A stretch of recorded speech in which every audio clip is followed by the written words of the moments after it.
the people who will get the best results from AI know how to clearly articulate what it is they want. That's the game changer. The reason why the results get better when we ask is because we know how to ask. Exactly. That, and we know what to ask for. It sounds easy, but that's actually really hard. Yep. Welcome to the Jasmine Star Show, where today we're going to be talking about business, we're going to talk about growth, but specifically leveraging AI. Wait, it's only getting good. Why? I have a particular guest here who's not just going to lay the foundation, because around here we've talked a lot about how we're using it in our business and how we're using it to grow, but specifically next level strategies on how we can start implementing it in our business to not just save time, not just save money, but get more done with a higher threshold of productivity, organization, and a lot of hell-bentness on getting it done. And did I just make up that word? Of course I did, but nobody better is allowing me to make up that word than Rick Mulready himself. Welcome to the Jasmine Star Show, Rick. Thanks for having me. It's good to be here. Okay, so Rick and I, we go back many years. We were in masterminds together. We have grown our businesses together. I've seen Rick grow and evolve, and being able to have conversations with you around AI. And I actually think I'm an early adopter, but me in compared to you is just like child's play. So I wanted you on, listen, no, I'm creeping. You know, so Rick walked in and I said, oh, I've been seeing you lately. And he's like, we haven't been around each other in a while. I was like, don't you fret, my pet. You said, I've been watching you. I've been watching you. So I haven't looked around. So I'm like CIA status creeping and following what it is you're doing. And so to say objectively, the amount of work and knowledge that you have with AI and implementing in business, it's unparalleled. I'm inviting you to speak to my mastermind around that. But today, I really want us to walk away. The goal for the show is always action. Action begets more action. And I think what we'll do, if it's okay with you, is we'll lay the foundation of basic AI conversations. Because there's a lot of people having basic AI conversations, but just to make sure we're all on the same page. Then we're gonna get a little bit into what has lit you up so much around AI, because this is positioning you as the authority, why you're so good at what it is you do. I got you. And then the main part of it, it's like, let's cook with gas. Let's talk about like predictions. Let's talk about how we're going to use it. Let's talk about ways that we can up level, and specifically next level prompting for AI. That's been like where I've been kind of like growing a muscle. So we're going to hit the ground running. Cool. So talk to me about the typical shtick that we see a lot of people talking about AI. This is how you use AI for a business owner. Let's just start there. Let's lay the foundation. I think a good place to start with that is the problem that people go to, or the problem that people have, is they look at the tools. They look at, ChatGPT, Claude, Gemini, or whatever. And they start there rather than understanding the thing or the problem or the challenge they want to solve in their business. So they're like, pause. It's, we go to, what does this thing do? And what we need to ask is, what do I need to get done? Exactly. So they say, like ChatGPT, okay, cool, I've heard of it. What does it do? And then they try to fit something into their business, or from their business into it. I love that. Rather than the other way around. I love it. Just being like, oh, my email newsletter takes me 4 hours a week. I wish there was an easier way to do that. Then how do we use AI to solve that?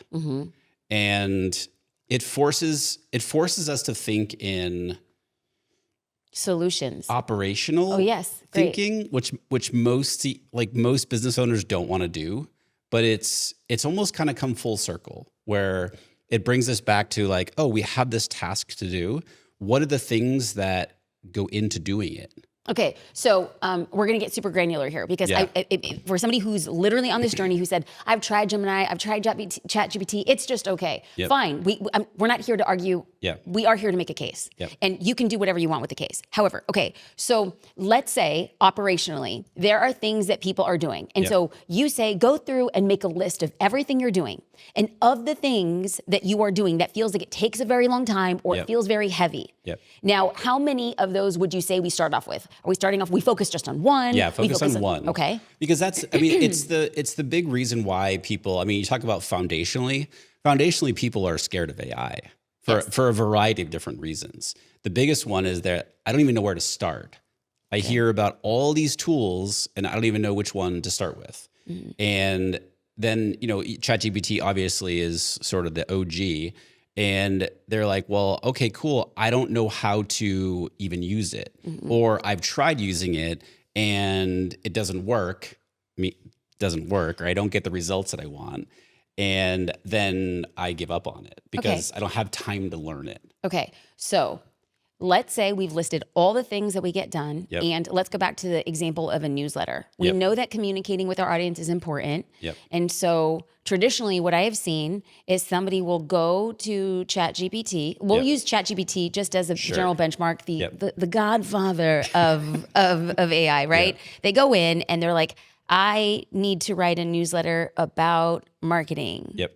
And then it comes back with very vanilla copy, 18,000 emojis. Yes. Wrong, this doesn't sound like me. And then we say, this ChatGPT thing, not my thing. So that I started out with ads. Yes. And it was... Hold on, time out. What Rick isn't saying was he's basically the godfather of ads. This guy did it for over a decade. This is how we initially met. Yeah. He's so brilliant. He went from agency work to starting his own business to becoming a business coach to teaching the ads professionals about ads. This guy knows so much. That is how our paths intersected. Then there was a bit of him taking a step back and saying, what do I really want from life? And the minute this guy just went in after a sabbatical of 4 months, a deep dive on AI, he emerges as this new being in creation. And I'm just like, this is you. This has always been you. So Thank you. Carry on. Thank you.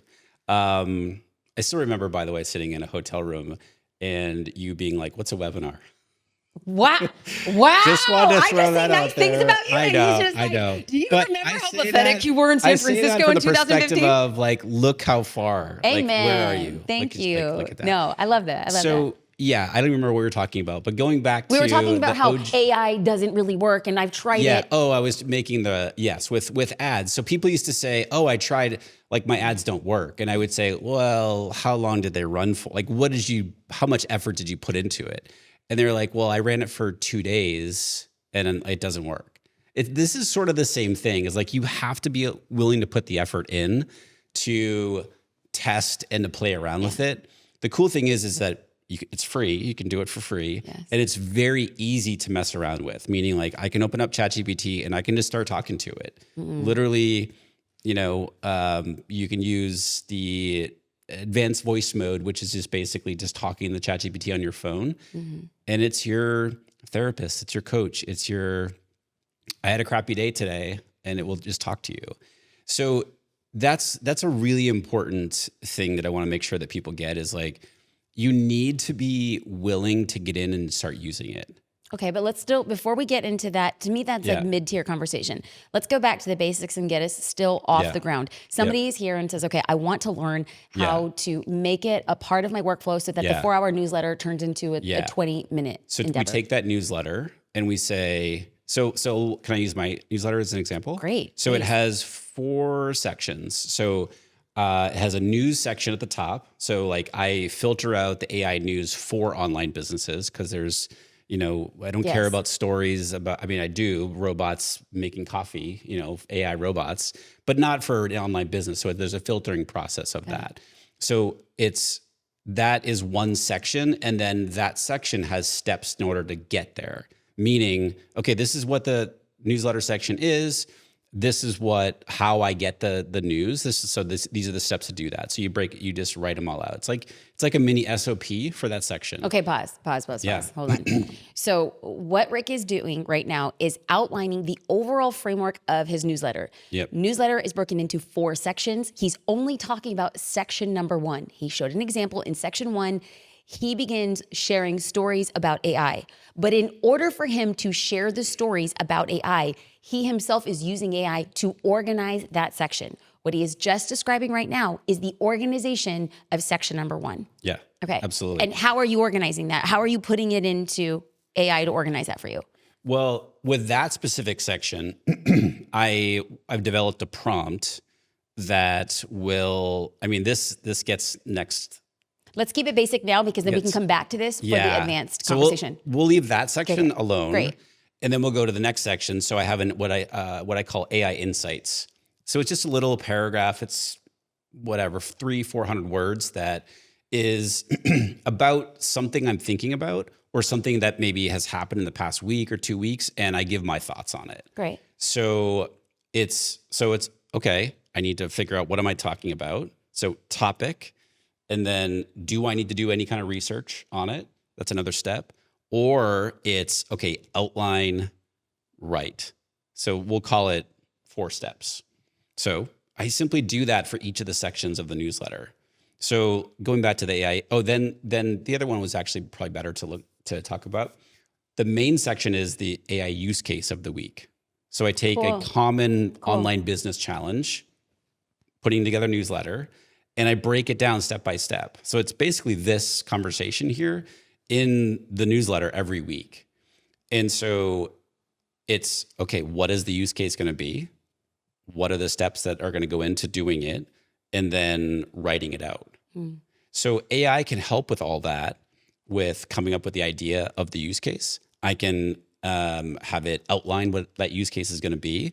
I can have it do any kind of research if I need it to. Then I can have it write the whole thing. And then there's always the human element, always. And that is a misnomer that people have, is like, well, I'm going to use AI to write whatever it is, and it's done. But it's never copy paste. Like, you shouldn't be like taking what AI gives you and like copy this in my whatever, my blog, in my podcast, whatever it might be. So I'm just breaking each thing that I need to do down into the steps, and then figuring out, okay, where can AI help me with these steps? So you went through and you're like, what feels very heavy, hypothetically, in my business that I would like to leverage AI?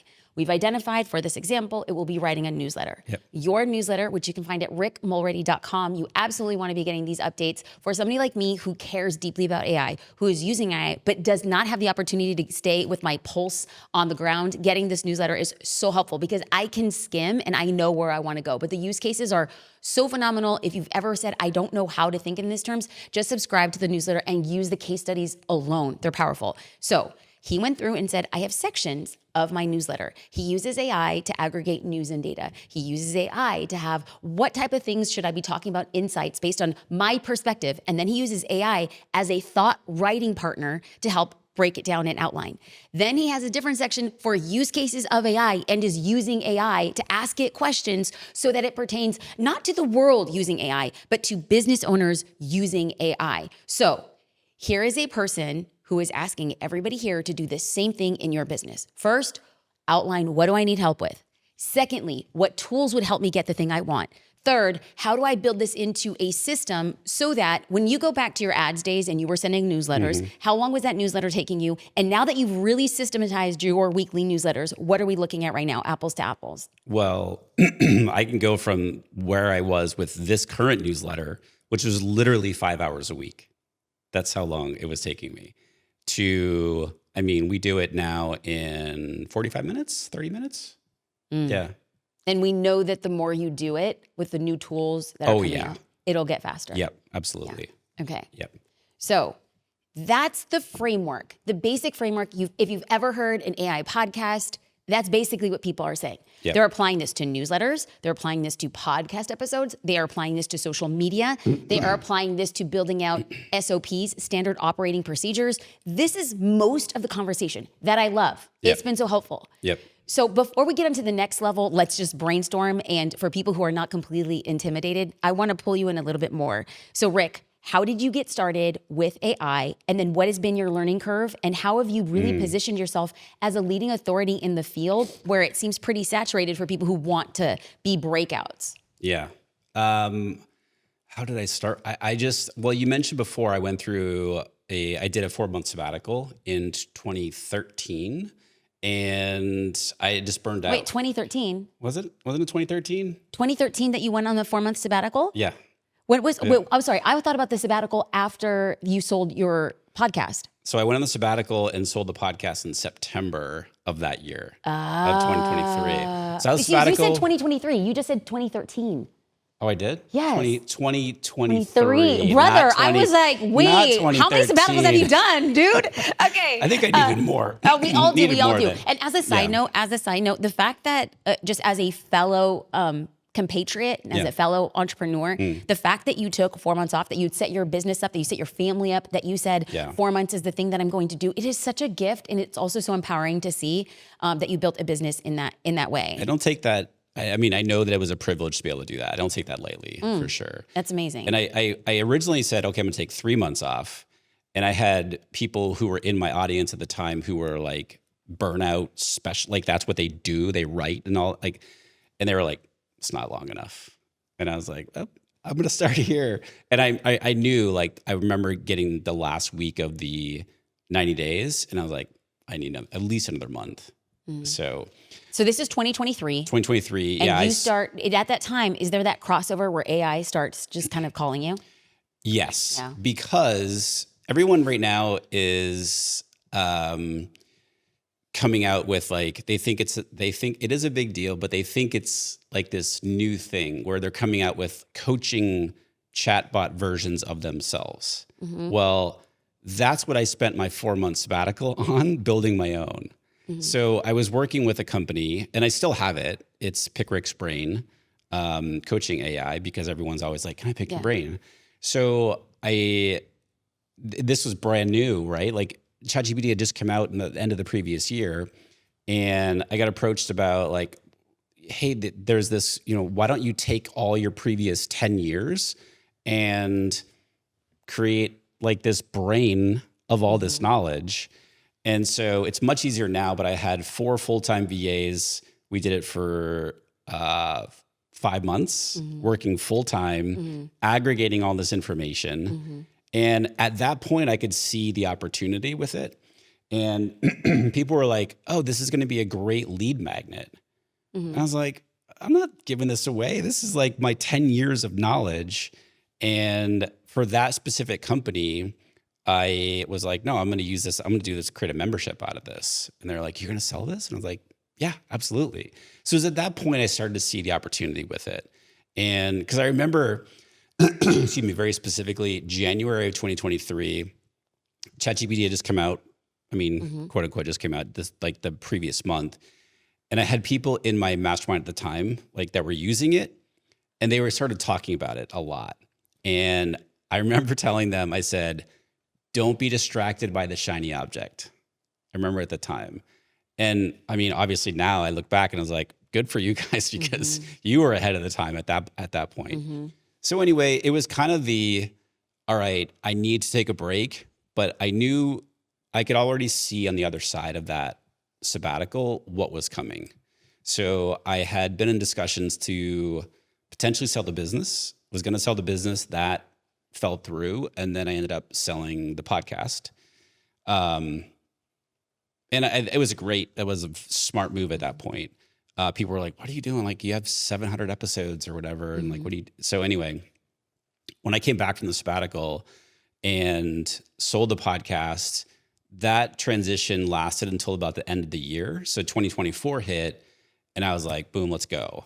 And then I was trying to figure out, okay, what am I going to do in terms of content for AI? I had podcasted for so long that I was just like, you know what, let's try YouTube. My friends were like, dude, you need to do YouTube, like for like 2 years prior to that. And I never listened. Then finally I started, and I was just starting over. I was reinventing myself with it. And so I just did what I always know to do. Like, all right, what's my offer? How am I going to help people? How am I going to let people know? And what's my offer? How am I going to help people? And how am I going to let people know? And so for people who are watching and listening, if you hear Rick and I constantly clearing our throat, it is like I was going to call a haystorm. What even a haystorm? It is like pollen central outside of this. And so you're going to see us like everybody on the crew. It's like we're passing around Claritin like we're dealers right now. So listen, just deal with it. One when I came in the house. So if you hear it, it's just like, just please know. It'd be crazy in Newport on the day of this recording. So we're just rolling with it, but we're also just going to call it out for what it is. And so what's your offer? Yep. Who is it for? And how are you going to get people talking about it? Yeah. This is a classic. And so the reason why I want Rick to talk about the origin story is because, yes, he is a leading authority in AI. But specifically what I wanted Rick here on the show was AI for online business owners. Yeah. Okay, so now we're just niching it down, which is beautiful. And then I wanted to talk about baseline, most of the conversations that are being had right now for business owners, which are not really inciting people to a lot of action. Then I wanted to talk about the origin story because he is a founder who is starting over. He's had success. He sold out part of his content media and he's starting over now. And he's facing many times the same questions that you're asking yourself. He's asking himself, even though he has a ton of experience and success behind him. So what are we selling? Yep. Who is it for? And how are we going to get people talking about it? Yeah. And I wanted to choose online businesses because that's who I'd been serving for 10 years at that point. So that was an easy part. Okay, how am I going to help them with AI? Well, at the time it was like people, I mean, still is like people didn't understand how to use it. So I said, okay, well, I'm pretty good at explaining complex things to people so that they get it. And then how am I going to let people know? Like, all right, I had a little bit of people left over on the email list. Okay. And I let them know, like, this is what I'm doing. Like, you can unsubscribe now. So I had a little bit of the email list, but then I went all in on YouTube. Yeah. And of course, I'm using AI in that process as well. And it was, you know, the membership, it started off very slow. And I actually am not a fan. I've never been a fan of memberships myself. Okay.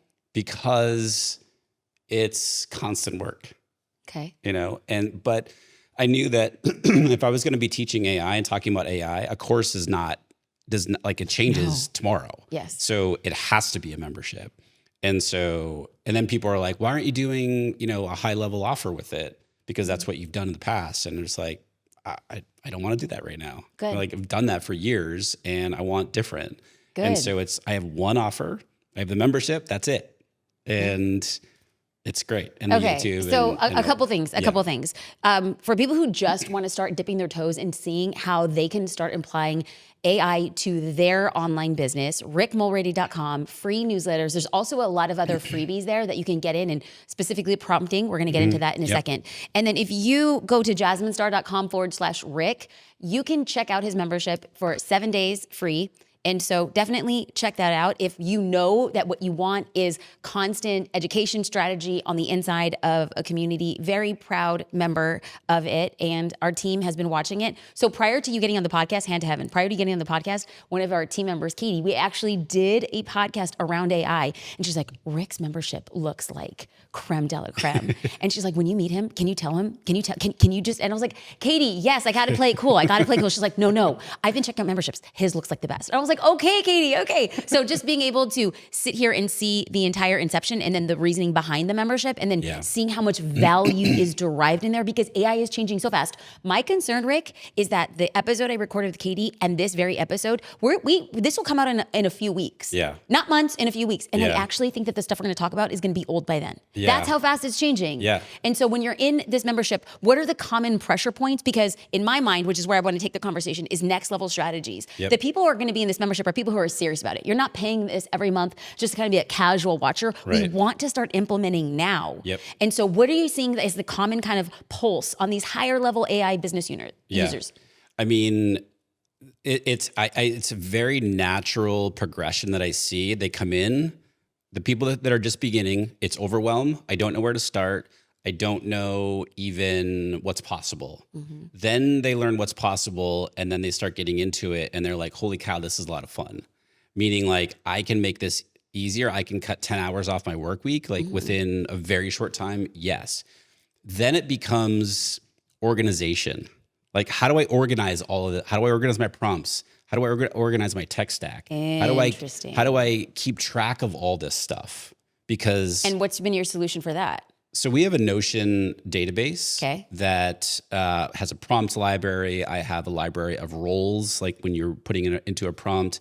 We're building out our tools database. So it's the more organized that you can be, the better. Like this is something we should definitely talk about, but having like a central repository in the business, whether it's Google Docs, whether it's Notion, what I don't care what it is, as long as you have it. So that like this is gonna be the differentiator, and it is already. The businesses that are gonna be winning, if you will, with AI will have an aggregation of all of their information, call transcripts, all that stuff. in one place so that you can give AI access to it and that it will help you do any number of things, create content faster, come up with ideas, customer service. So to me, like I'll pause just from like a business strategist perspective, Rick. Yeah. When I hear that, it absolutely should have never have been a course. It actually should not have been high level, because then they're going to be super specific around their business, and it's going to become more of like an agency deployment. Can you do this for us? An abdication, which is fine, just a very different structure. So the fact that you have a group of people who have these common pressure points, and then you're filling the gap, to me, that leads to the next business. The next business would be to streamline how one creates a repository based on what that business is. High five. Are we going there? Are we going there? Are we going there? Are we going there? We're going there. That's literally what we're talking about That's right now.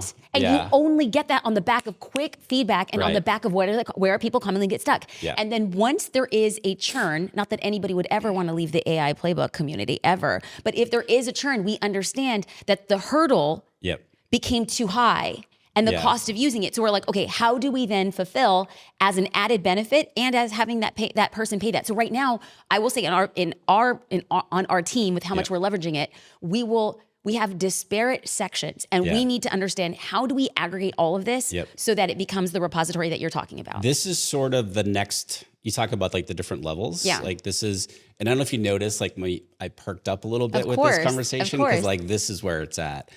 This is sort of the next level of, I wouldn't even say technical, because it's not technical. It's not. It's just in how we think about it.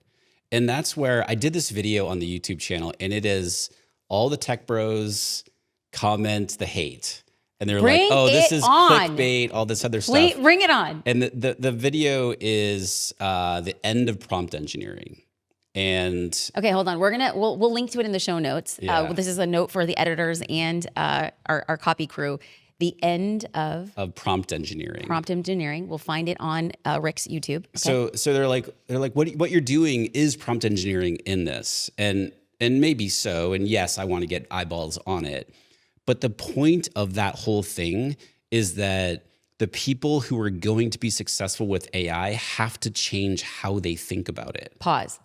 For people who are still with us, and AI is maybe not at that level. People are still with us. Well, right because now. What happens is, it's content fatigue. Yes. AI is going to increase content fatigue. Yes. And so even though you and I are using and deploying AI, we haven't reached fatigue. We haven't reached market saturation. So if everybody's using, let's say, ChatGPT or Claude to write their newsletters, people are going to stop reading newsletters unless we go through. So this is like a different philosophical. So when I say, are you still with us? It's like, I have to make sure that people are coming along being, okay, I understand this. I can take a smaller bite. I can take a smaller bite. So when we talk about the end of prompt engineering, basically a prompt is what you are asking ChatGPT for, or any other AI, what you're asking for. That is called a prompt. And so when Rick says the end of prompt engineering, side note, because my brain is going 1,000 miles a minute, this is a masterful ads person. So, this is the world he lives in. And so when the tech bros are saying clickbait, Rick's like, bro, I know how to get people to watch my videos, bro. Yeah. And so he's doing this, and there's no such thing as going to be an end of prompt engineering, AKA you're always going to ask your AI for something. And so when we talk about asking for something, the reason why the results get better when we ask is because we know how to ask. Exactly. That's the game changer. And we know what to ask for. And that sounds easy, but that's actually really hard. To describe what it is that we want. Yes. That's really hard to do for a lot of us, like myself included. And so that's the point of that video, is like, the people who will get the best results from AI know how to clearly articulate what it is they want. Ooh. And most people have such a hard time with that. So that kind of comes back to, organizing information, because when we have this library, if you will, of, how cool would it be? Like right now, for example, I'll give you a perfect example. I have some old grand person in one-on-one coaching clients from years, right? So I've been working with them, and I'm just finishing right now, so that I can fully focus on the AI stuff. So what I've done is I'm taking all the coaching transcripts, and I'm creating, we can go there. I'm creating a GPT for them, but in essence, I'm creating a library of all the coaching transcripts for that person that they can go back and ask questions against that all the coaching calls. But if I don't have those transcripts, and again, this is not AI, this is like simple an organization of the information so that I can then leverage AI to glean powerful information from my past calls. That's like, all right, number one, how am I thinking about this? And then number two, in order to get the types of helpful information out of the past call transcripts, I have to be able to clearly articulate what it is I'm looking for. And again, it sounds easy, but it's a hard skill. And so when we think about this from a business perspective, because I think always in terms of business, is that if I was one of your one-on-one clients and you were grandfathering me out, and let's say we'd been working together 2 years, and we had, let's just say, bi-weekly calls, hypothetically bi-weekly calls. So we have, 48 at minimum, 48 transcripts from this call. And so when Rick says a transcript, it is literally a copy of our conversation. And he puts the copy of our conversation into, let's say, Google Drive. And then what we're going to use is AI is to import and look at all of those conversations so that I, as a client, 3 months from now, when I'm no longer working with Rick, but I see a pattern come up in my business again, I absolutely could go through as a value add to me as a former client to say, based on past conversations with Rick, here is what's going on. This is what I'm feeling. I'm trying to decide between this or this. What would Rick have me do? And so now what we've done is we've extended Rick beyond just Rick. Now, is it going to be perfect? No. But will it get somebody closer to their yes by knowing what to ask? Yes. So this is a value add from a business perspective. And then let's say that Rick wants to find commonalities between all of his one-on-one coaches. He can get all of the transcripts from all of his clients, put them in, run ChatGPT, we'll run something against all of them and find commonalities. So he knows what to ask for. That's just the beginning. That's just where we're at. So again, that's not AI from a technical standpoint. It's just how we think about business. And if it's one thing that AI is doing for us, it's making us think differently. Because part of this too is understanding, like, it's like just being in a membership and let's just say you don't contribute whatsoever, but you're in there, you're lurking. One of the most powerful things that you can get from surrounding yourself with other people who are doing this stuff is just ideas. Like, I didn't know that was possible. Like someone's like, oh, I have a framework that I teach my students in whatever, my course or my coaching, whatever it is. Or I'm an agency and I have different templates, in which I do things. Well, they might see somebody who's using AI to easily create those templates for their clients, or whatever, what do you mean I can take my podcast transcript and turn it into 17 pieces of content, LinkedIn post, TikTok outlines, what have you? Like, I had no idea. Ooh, I'm going to go do that. So it's the what I don't know, I'm going to put myself in a position to learn as quickly as I can. That's right. And then figure that out. That's right. But again, it's going back to like, what's taking so much time in my business that I can make easier. One of the reasons why I particularly wanted to have you on at this particular time is because you have a proven track record of being a successful entrepreneur, and you've done a lot of different things in the course of your life. But essentially, for all intents and purposes, you're building a brand new business from the ground up. Right. Okay. So here you are facing very similar cross points that many other entrepreneurs are facing. So let's just use you first as a case study. So you go from podcast to building out on YouTube. So you record a video and then tell me what you're using AI to do your podcast flow. To do the YouTube flow? Yeah. I'm sorry, I said podcast. I'm sorry. Your YouTube flow. So you record a video. Are you using AI to edit it? Or is your video team editing it with AI? Yeah, my video team's editing. Okay. I have somebody doing the thumbnails for it. So you haven't gone to AI for thumbnails, and you haven't gone to AI for editing. So the primary way I'm doing it, because I have a YouTube consultant that I work with. So I meet with him every week. We come up with ideas and stuff like that. So the primary way that I'm using it right now, and I'm actually literally building a workflow for my membership cool. for the YouTube production Okay. flow. The way that I use it right now, so I've created the Claude project, which is Claude's version of a GPT or a Gemini gem. So I've trained it. I've trained, again, I'm taking information and I'm giving the Claude project context. I don't want to, Yep. we can loop it back if you want. So I'm giving it context from which to work. So I am giving it sort of my framework for my script or for my outline. And I'm also giving it, I'm going to my YouTube channel. I'm looking at, so I have different buckets, if you will, of topics. So use cases, for example, is a bucket that I have. So I go to my channel and I look at, all right, these are my top 5 use case videos. I grab all those transcripts. I put them into the Claude project as examples of the types of scripts that I want. And then I have like the couple different frameworks that we're looking for like hooks and that type of stuff.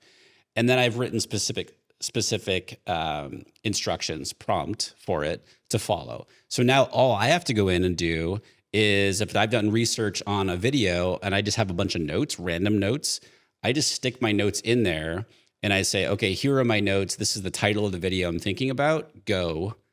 And then it puts together 3 different hooks for me to choose from. And then once I choose the hook, it writes the outline. And then it asks me, what do I think about it? I'll give it feedback and I'll say, change this, go here, whatever. And then once I give it approval to move forward, then it writes me the entire script. Okay. So we're going to pause there because what Rick just literally said was the exact framework and model that I have used to hire somebody on my team. So there was a time when I was working with a podcast producer and my goal was to produce more, faster, better. But in order for me to bring somebody on, I actually had to give her a framework from which she'd work. And so then I said, okay, well, we start it with a hook. We talk about this. We do this. This is what I need. I need a short framework, or I need one really long framework. So 2 short, 1 long. We need the thing. Yep. We need some action items. We need a plug. And it was the whole framework. And this is what she would go back and she would come to me with a list of hooks. She would come to me with, here's a few frameworks. She would come to me and say, now add in a personal story here. And what Rick just laid out right now, absolutely down to the 100% mark, took the role of what that person used to do in the business. Yeah. And so when we think about this, the thing that I have learned and what I hear you say was like, okay, it's only in retrospect that I could see things 2020, and how we have been able to use AI has been a truncation of our team. Yeah. But we've got very specific around what we're asking. And it's as if I had made an SOP, a standard operating procedure for AI, the same way I would have done if I was working with a real person. Yeah, and I'm not, this is one of the things when it comes to AI, people have a hard time with like, oh, you're taking jobs and stuff like that. I'm not trying to do that, but it's like, look, this is the technology we have available to us. Why wouldn't we want to take advantage of it as a business owner? Mm-hmm. And so, with that, talking about and I did this a few weeks ago, and it was the first time I'd done it, and I was so impressed with it, was I had a job, I was hiring for a role, and I had, I took some notes of what I was looking for, and I knew roughly what the title was going to be. And then I had AI write the job description. But then I took the job description, obviously edited and personalized it and all that other stuff. I then put that into AI. Hold on. So you got a result from AI. Yep. You went through and personalized it. Yep. What did you add? What did you keep? Like, what percentage did AI get right of the end job description? Well, I mean, for me, it was about 80%. Okay, that's where I feel like. It was pretty good. Okay. I've gotten, even that like YouTube script right now that I've gotten to, I've gotten to about 90%. It's pretty good. But somebody just starting out is going to be more like, okay, I've got it to like 50%. Okay. And that's like a little game you can play with yourself. It's like, okay, I had to take all this time to edit and get it my voice, et cetera. And just like, okay, I want to get this up to 60%, 70%. So anyway, I took the job description and then I put it back into AI and I said, we can talk about prompting and so forth, but I gave it a role of a, what was the role I gave it? I forget Okay, so specifically. while Rick is thinking, Yeah. when he says I gave it a role, what he and I love to do is you like to tell ChatGPT, or you like to tell your AI assistant what it is. So you're an expert copywriter, you're a world-class keynote speaker. Yep. So you're telling it what it is. So Yeah. I just wanted to say, I wanted Yeah. to So, clarify. and the reason, real quick on this is like the reason that you do that is because if you ask it a question and you don't give it a role, then the opportunities for how it can answer you Yes. are just infinite. Yes. It immediately narrows it down. Yes. So everything now, if you're like, you're a world-class conversion copywriter, Yes. your task is to write Yes. me a whatever 8 sales email sequence. Everything it gives you is through that filter now. Yes. So I don't remember the role that I gave it for this particular thing, but I said, what I was curious about is that how can AI do this job? So you created a job description Yeah. that you fed into AI, Yeah. and then you said, based on this job description, Yeah. could AI do it? Yeah. Oh. And so I gave it, it's really interesting. It's very important to give parameters to AI when you're talking to it, prompting it. And so I gave it a list of tools. I gave it 5 tools. So I said, if you were to use Claude, ChatGPT, what else did I give it? There's a tool called Lex that I love, MindPal, and Make.com. So I said, you have to use these 5 tools. I want you to break down this entire job description and tell me how you would do it within this structure. And if there are prompts involved, I want you to write the prompts, and also tell me in order to do this or whatever it is that you're suggesting, tell me what knowledge files, context files would be most helpful for this. And so it gave me, and I always test all the different models. So I put the exact same thing in the ChatGPT, into Claude, into Gemini, into DeepSeek, I think. And Gemini, surprisingly, was the very best. Not surprisingly anymore, because I love the model, but it gave me step by step. It broke down every key responsibility in the job description and told me exactly how AI can do it. Ooh. So it's like getting meta, basically. So I used AI to come up with a job description. Then I used AI to tell me how AI can do it. Okay. And then it broke it out step by step. Now the question remains, did you deploy against what Gemini had come out with, or did you hire somebody but in a smaller capacity? I hired somebody in a smaller capacity, but we used some of the things that it told me. Yep. And that was part of my training. That's right. And then I used it again because I'm a terrible onboarder to my team. I said I had it create a 90-day onboarding plan based on this job description. After we'd gone through it, like, give me a 90-day onboarding plan. Wow. And then it broken out day 1, day 2, and then I call it, it's prompt iteration, just basically like going back and forth with it, because it gives me 90 days and I'm like, that's too slow or too fast or what have you. And I just tell it no, that's too fast. By day 7, I want to be here. Got it. And then it gives me that output. And so it's just changed.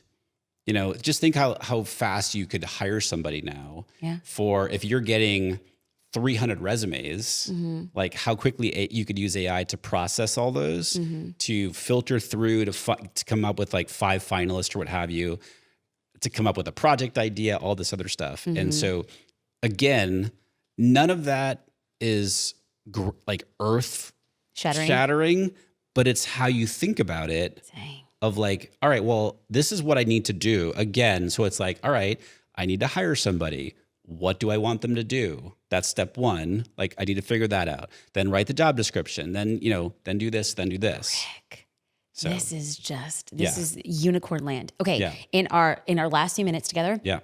can we go back and forth like a flash fire? I saw a business owner use AI this way. So not like the backstory about his mama's goulash recipe and then turned into like an automatic blog, but like something like quick. Totally. So I'll start to give you a bit of time. Yeah. Okay. I'm in a mastermind with tech founders. They needed to have a parting of ways between the two partners. And instead of getting their lawyers involved in the beginning, it used ChatGPT against state law codes and cases to say, this is the basis of what it is. They imported their partner agreement. They asked what would need to be done. And instead of going to a lawyer and rendering what they expected to be around 25 to 30 hours, because based on all of the work that ChatGPT did before, the lawyer was then coming in at the 2-yard line. What was like a 30-hour project turned into be less than 2 hours. Yeah. Love it. I mean, you're up. What do you want me to know? What, like, give me another example of somebody in your community who said, okay, I was doing this, or I had hired this, and I used AI to minimize it, to save money, to get a better result. I mean, I have people regularly within 7 days of being in the community, they don't have to hire copywriters. I have lots of friends who are copywriters, but like,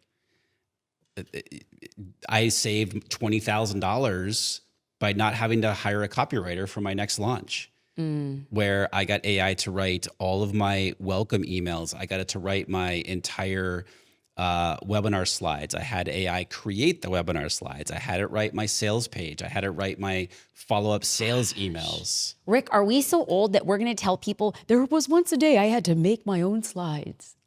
Yes. There was once a day I had to write all 87 emails that go into a launch. That's crazy. It's that type of stuff where it's like, again, I'm sorry, copywriters, but like, this is completely possible. And, you don't have to have somebody, again, social media has become so much easier. I have so many people taking, like, oh, I don't have to pay whatever, $1,000 a month for this social media person to create this content, because now I do one piece of content, podcast, YouTube video, whatever it might be, blog post, and then AI can basically repurpose that content into umpteen pieces. I can create an automation that automatically kicks that, information out to the platforms, and it's automatically scheduled. One of the things I want to be very cautious and very honorable of is the fact that the industry is changing. And so if anybody hears this and says, well, like, what happens to those jobs?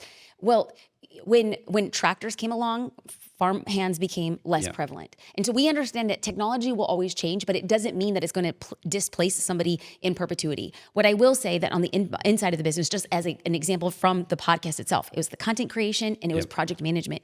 We figured out a system of using AI, and AI was now doing 80% of 2 jobs, and we hired an offshore VA. And this person is the QA, right? Quality assurance is going through, and we are getting more done with less time and less money.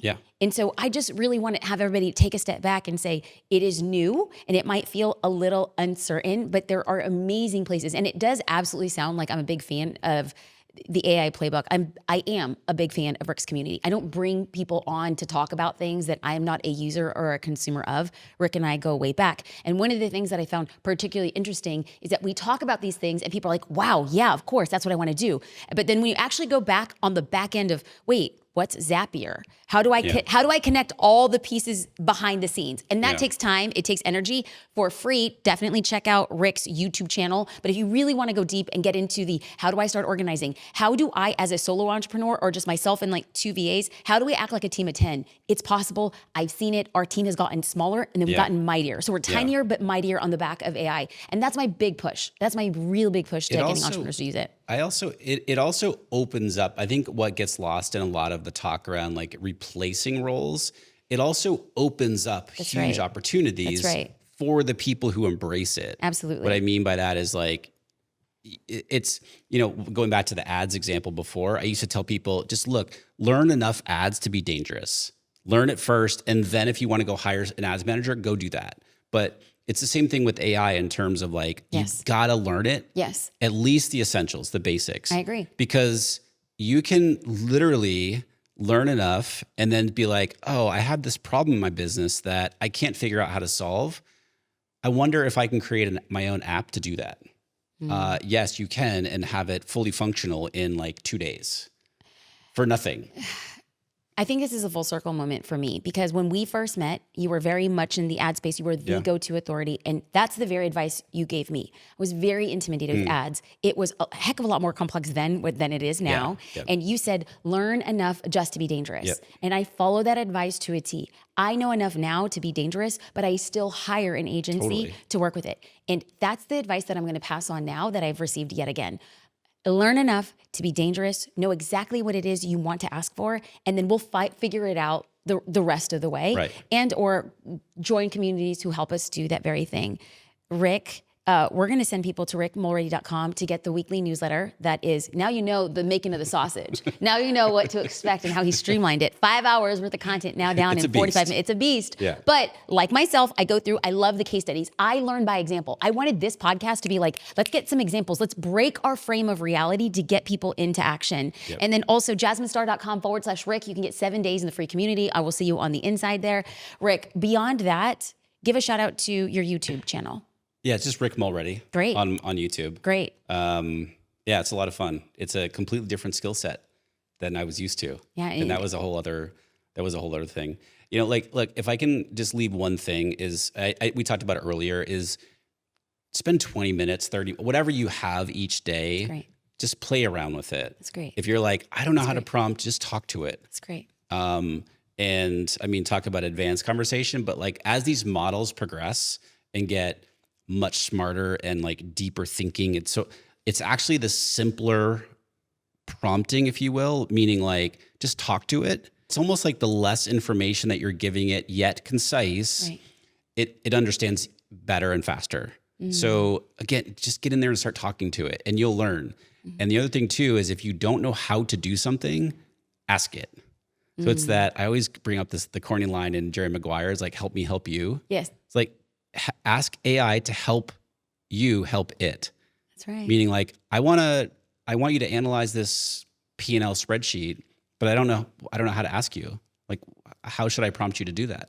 It'll tell you. It'll ask you questions. You answer the questions and then you'll get it done. Oh, know enough to be dangerous and help me help you. Ladies and gentlemen, thank you for watching and listening to the Jasmine Star Show. Please be sure to connect with Rick if AI is on your future, and absolutely it should be.